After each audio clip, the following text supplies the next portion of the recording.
Okay, welcome to a video tutorial on the Treaty of Verdun, signed in 843. So, what's most important about this treaty is the fact that it divided Charlemagne's empire into three parts, which you can see here. So Charlemagne dies, his son Louis the Pious takes over as the emperor of the kingdom. He was not a very effective ruler. He was known as Louis the Pious because he was quite religious, and therefore his interest did not lie so much in dominating and controlling an empire like his father. When Louis the Pious stopped ruling, his three sons, Lothair, Charles the Bold, and Louis the German, took over. Okay, they were fighting amongst themselves about who should control the empire, who should have more power, and eventually the solution lay in the signing of the Treaty of Verdun, which divided the empire into three parts, which you can see in the map here. So Charles the Bold ruled in the West Frankish kingdom, Lothair the Central kingdom, and Louis the German the East Frankish kingdom. It's not necessary for you to know all the names, just that they divided his empire.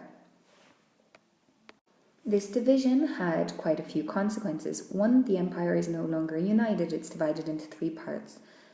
Two, the three kings, Louis the Pious's sons or Charlemagne's grandsons, were not getting on. They were kind of fighting amongst themselves over power, which meant there wasn't much stability. There was no central figure of authority. So just think about it, as I gave an example in class.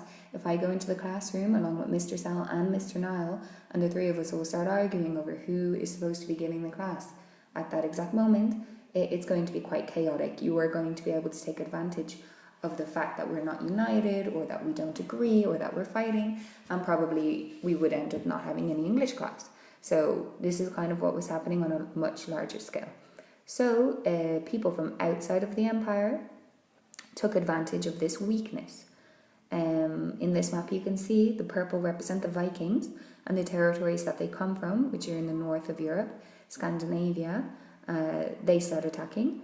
The northern part of Africa in green is where a lot of Muslims resided. They start attacking in the southern part of Europe. And the orange come from kind of Central Asia. They head towards Europe and start attacking. These people are the Magyars. These three groups of invaders obviously make life much more miserable within the empire, and therefore the people start suffering. But do the people have a strong, united, a strong ruler to look to for help? No. So there are lots of consequences. Some of these consequences are the constant danger that the people are in. There's widespread suffering, as you can see in this picture, because a lot of people are being killed, murdered, robbed.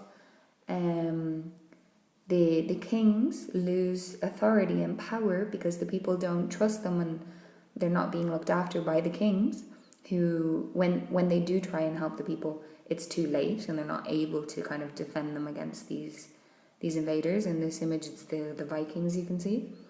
And so the nobles, or the rich people, start gaining power. Why? Because the local people, who are pretty defenseless, turn to the nobles, who have weapons, money and power, along with castles, for help. And this is the beginning of feudalism. Hopefully you remember what feudalism is: a political and economic system based on land ownership and loyalty.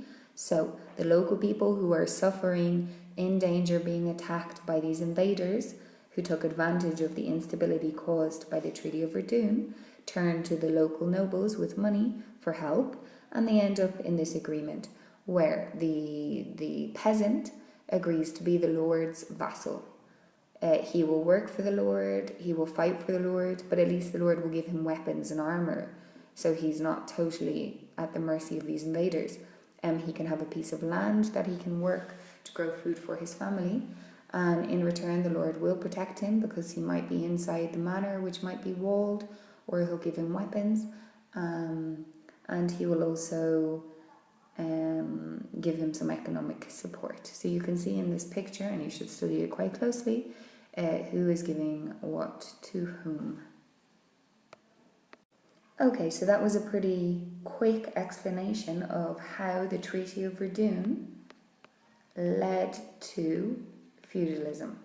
You really need to understand the connection, cause and effect I'm always talking about it in class, the domino effect.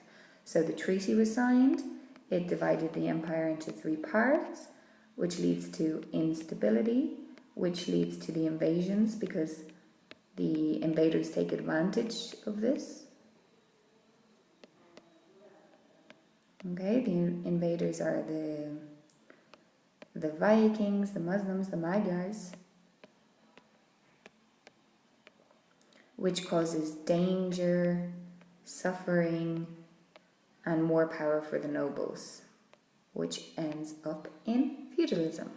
You really need to know how all these things connect. There's definitely an exam question on it, perhaps covering all of those elements or maybe focusing on one or two.